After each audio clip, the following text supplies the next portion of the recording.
So do you have epic cake fails at home? Do they sink? Do they crack? Do they just not bake properly? Then come with me. I'm going to teach you today how to make the best old-fashioned school sprinkle cake. We're going to start by preheating our oven. Turn your oven to 160 degrees and let that warm up for about 20 minutes first. We're now going to line our tin. I get lots of people really struggle with this and they say, I don't know how you do it, please show me how to do it. So come in close and have a look. We're just going to line a £2 loaf tin today with some greaseproof paper. We've got some scissors, a pencil and a little bit of baking margarine just to grease your tin. So what we're going to do first is we're going to draw around the base of our tin. So this will just sit within the base of the pan. So I'm just getting my pencil, I'm drawing around the tin itself. And this is the really boring bit where we've just got to stand and cut it out. So do it as perfect as you can, because if it fits well, then you're not going to have any cake stuck to the sides of your tin. If your cake gets stuck, then when you turn it out, it's just going to fall apart and it's just going to break up. So I'm just taking a few minutes to just cut it out properly. And then this little bit will sit in the base of my tin in a second. But we're also going to line the sides of that tin. And to do that, I'm just going to work out the depth. So how deep does my tin need to be? But allow a little bit extra. Can you just see that there's that little bit extra on top? I'm just going to make a little line so I know where to cut to from a depth perspective. And I'm just going to cut that out. And then I'm going to cut two pieces for the sides.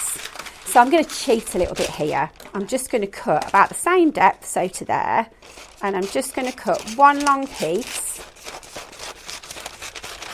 for one side and another long piece for the other side.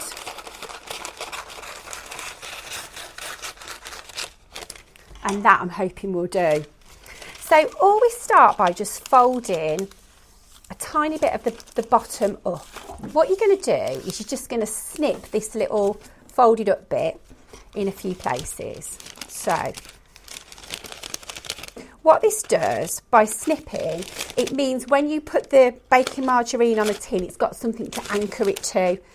And then when you place the base section on top, it's not all sliding around. So I'm just going to do the other side just quickly. Done the first one.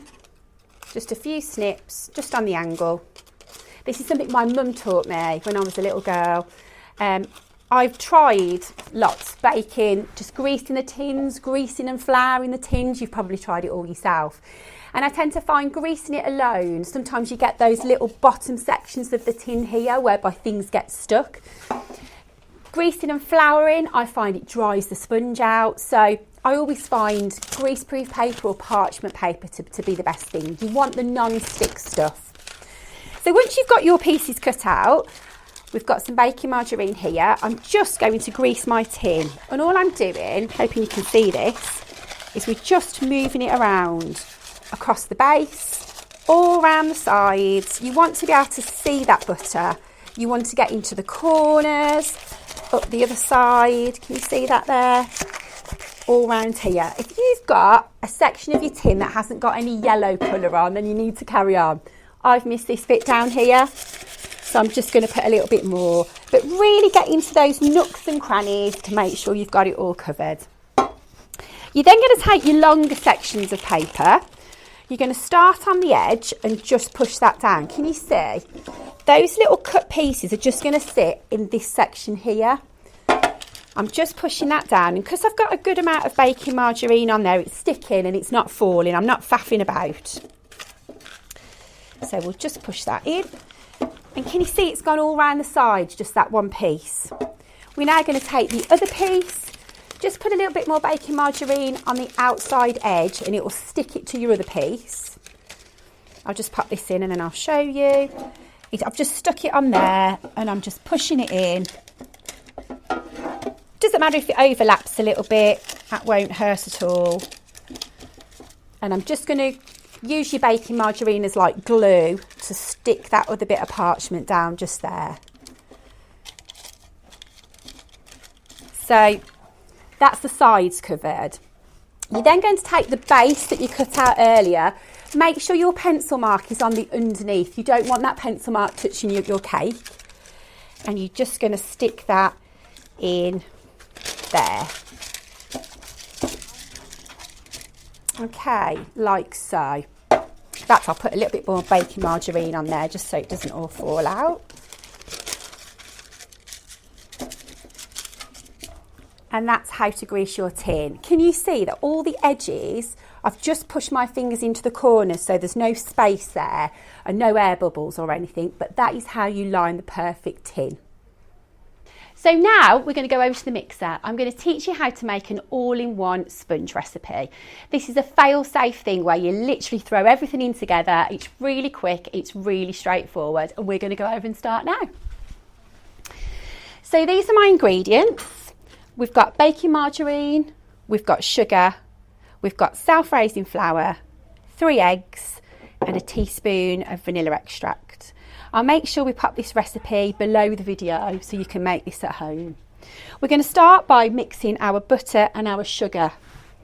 So we'll pop those straight in. We don't need to mix these for too long. It's just really to get them combined. So we'll pop all those in. Doesn't matter if a little bit of flour goes in. This is a really chilled out, easy recipe. So they're in, and then we'll start our mixer. You're just looking to cream the butter at this stage. What do I mean by creaming? You're just going to keep going until the butter changes to be a slightly lighter colour and it mixes with that sugar so you can't see really big thick grains. Let's see how it's going now. That's starting to look good. At this stage we can increase the speed on our mixer, and that'll probably need to mix for about a minute or so until the colour just ever so slightly changes in the bowl.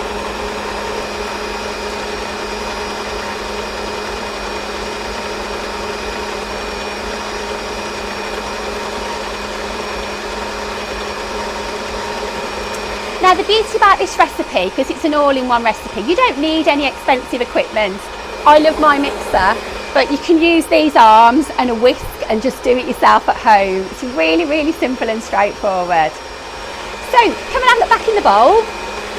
That's starting to look a lighter colour now. If you're not sure, you can always get your baking margarine on a piece of tissue or on a little bit of a spoon and compare the colour, but I know that we're at that stage now.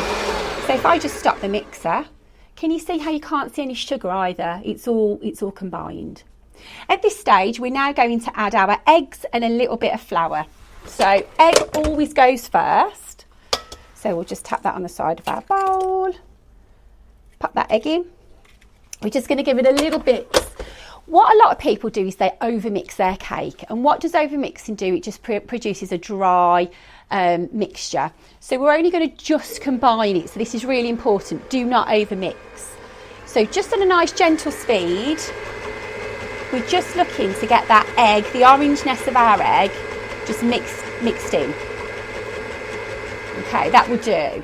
We're now going to add a little bit of flour. There we go. This is quite a forgiving recipe. So if you've I've left a little bit of sugar in my flour, that's fine. As long as it all goes in before it goes into the tin, you're fine.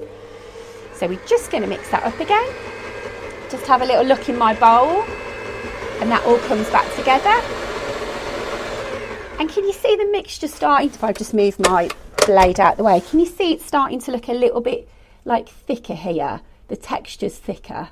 So you now know that you're ready for your second egg to be added. So we're going to add that in.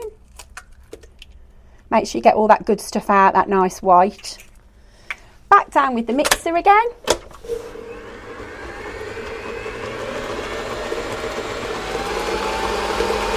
And that egg's disappeared. A bit more flour.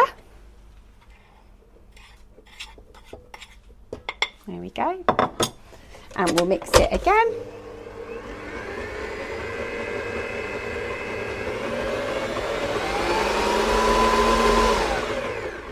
Brilliant. And we'll add our last egg.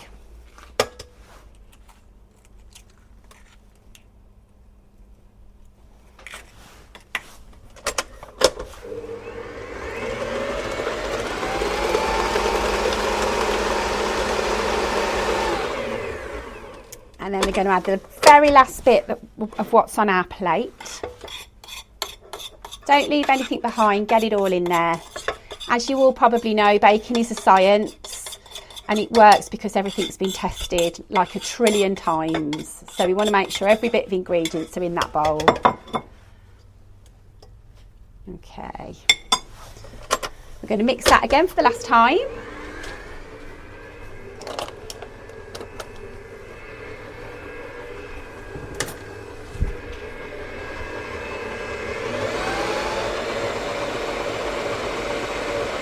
Just going to add our little bit of vanilla extract.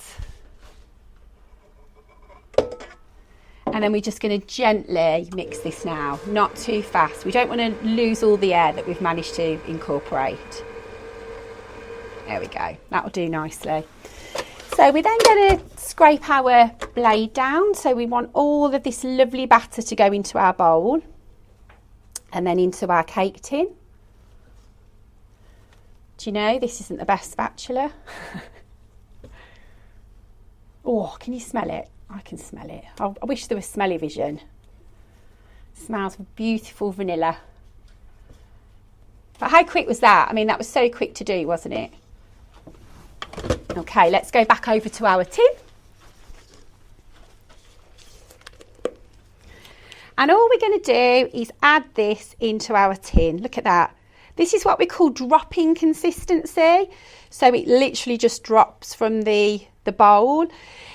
You'd almost know if it was too thick because it would, like, forgive my language, plop into the bowl. It would be like big lumps of batter.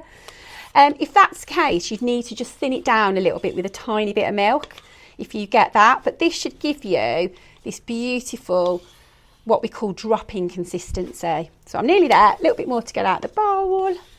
We don't want to leave anything behind. Here we go. A little bit more on this side.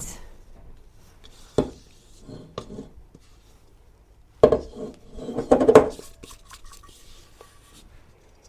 we go. It's smelling really good here. So once we've got everything in the bowl, we're just going to use the spatula to just level it out. All I'm doing is making sure I've got not a hill in my tin. I want it nice and flat.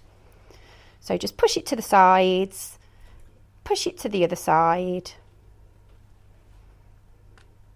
I'm just going to put a slight little channel just in the centre there, because the centre always rises more. So once that little channel's in there, we'll take those edges just to the side, scrape our palette knife and spatula down, and we're done. Come and have a close-up of that and have a look. There's that slight little channel just in the centre. But that's now ready for the oven, and we're going to bake this for about 20 to 25 minutes at 160 degrees. That's the UK temperature. That's gas mark 3 if you've got gas at home. So I'll go and pop that in there now. So our oven's been preheating nicely. The other key to get a really good bake is to make sure you always preheat your oven. We'll just start the timer on there. If you don't preheat your oven, what happens is you've got your ingredients at room temperature. They all then go into a cold oven, and that rising process just isn't going to happen. We use self-raising flour today. So self-raising flour in the UK contains baking powder as well. That's how it's different to just regular flour. So it's really important that those go into a nice hot oven, and then that rising process and that science, the sort of chemical reaction, will then start, and you'll have a beautifully risen cake when it's done. Okay. Okay, and that's our timer going off for our sprinkle cake. So this has had 20 minutes so far, so we're just going to test it now. Can you see there's still quite a bit of wobble on that? That's not yet ready. So we're going to shut our oven back up again and leave that on for another 5 minutes. Every oven varies in time. If you've got quite a strong high-powered oven, you might need 20 minutes, but mine's going to take more like 25, I think. So we'll leave that on for another five minutes. Timer's going already, and we'll come back and check it again in a second. Okay, our timer's going off. We've just had that additional 5 minutes, so we're going to see what our bake looks like. Let's get in here. So it's still a little bit wet on the top. Can you just see that? still a little bit wet, so it's not quite done yet. The other way we can tell is we're just going to insert a skewer into the centre. Can you see there's still cake batter just on that skewer? That's a sign that it's not quite done. So we're going to pop that cake straight back into the oven. There we go. And I'm going to set it for probably about another 3 minutes. And we'll come back and check it in a second. Okay, the 3-minute timer's just gone off again. Oh, it's smelling amazing. We need to have smelly vision. Look at that. Doesn't that look beautiful? So I'm just going to test it with my skewer. So I'm going to pop the skewer right in the centre. That's now clean. I'm also going to check the sides. Clean. We always just like to make sure, again, it depends on the oven position and where it's placed inside the oven sometimes, but always have a good old root around in there to make sure it's completely baked. See, that's come back with a little bit of extra just there, so I'm going to pop that in again for another minute. Can you see there's just those few crumbs just on that skewer? So it's really important to go vertically, because that's saying it's cooked, but horizontally there's just a few bits clinging on there. So we're going to pop that back in again, back into our oven for another minute. It's at this point that you really need to keep an eye on your bake. You know, a minute might end up being too much. It's always good to door hang, but don't open your door if you don't have to. We're quite lucky because there's a light in our oven and we can see exactly what's actually going on in there. So that's got another sort of 44, 45 seconds to go. So we will come back to it. That minute has just finished, so in we go again. We're going to take our lovely sprinkle cake out. It's still looking delightful. Shut that oven up. So we're going to do, just as a recap, we did the horizontal test before and it was lovely, but it was that, the vertical test was lovely. It's the horizontal test that we just need to check. And look at that, that looks beautiful. We'll do it the other way, horizontally into the cake. That's done. That is well and truly done. So in my oven, it's taken about 28, 29 minutes today. Yours, always start with that 20 minutes, check it, pop it back in again. It's really important to do this because sometimes there are pockets that aren't cooked. If it wasn't cooked, what would happen is if you put it out to cool on the side, it would just start to sink. So it's really important that you only get it out of the oven when it's completely cooked. That looks really nice, doesn't it? So now we're going to pop that onto the cooling rack. This has had 29 minutes in my oven. So we did the first bake at 20. It was still wobbling, wasn't it, after that? We baked it for another 5 minutes, then 3 minutes, and then the extra minute when we tested it horizontally, it was still a bit crummy. But that's perfect now. So that's going to go onto our cooling rack to cool. Okay, so we've just had our sprinkle cake come out of the oven. It's been cooling for about half an hour or so now. I can easily just touch the top. I'm just going to take like a dinner knife or a butter knife, one of these, just to make sure there's nothing sticking there.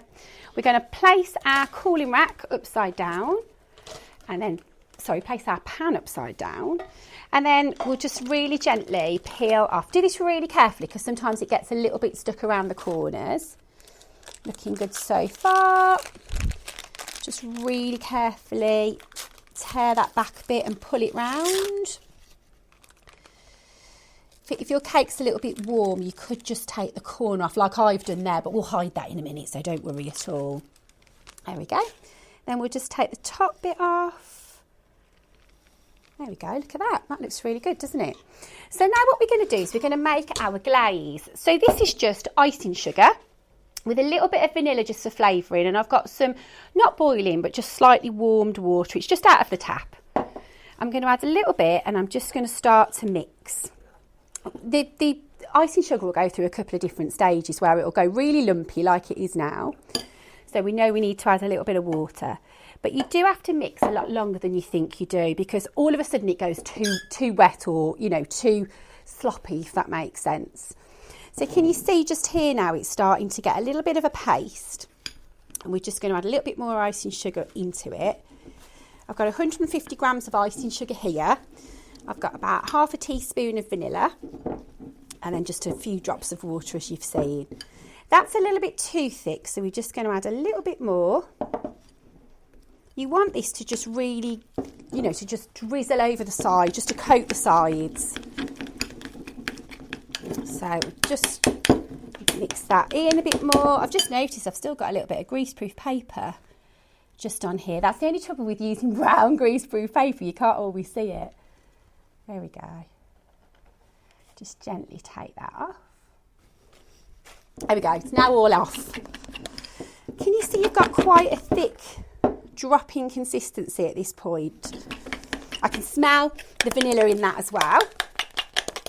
So you're just looking for that nice dropping consistency, and all you do, take a great big heaped spoon. If I just pull this back a little bit, and we're just going to coax it over the edge a tiny bit. Don't let it run towards the edge.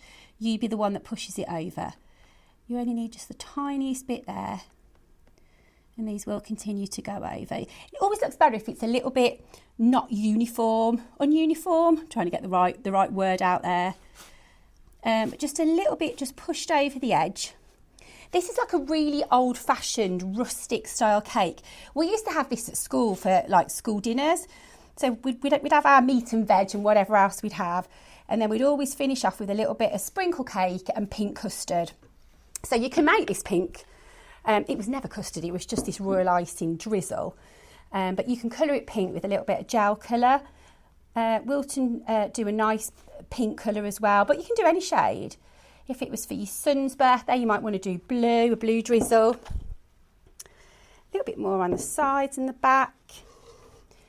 You will always get some that just goes a little bit too far, but it doesn't matter, it just looks really pretty. So a tiny bit there, tiny bit just over the edge.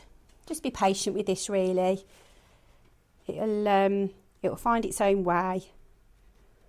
Here we go. Just coax it to the side. There we go. I'll move that around, you can see where we are here. A little bit more. Just take your time with this really. Get another spoon, and I think we're probably covered.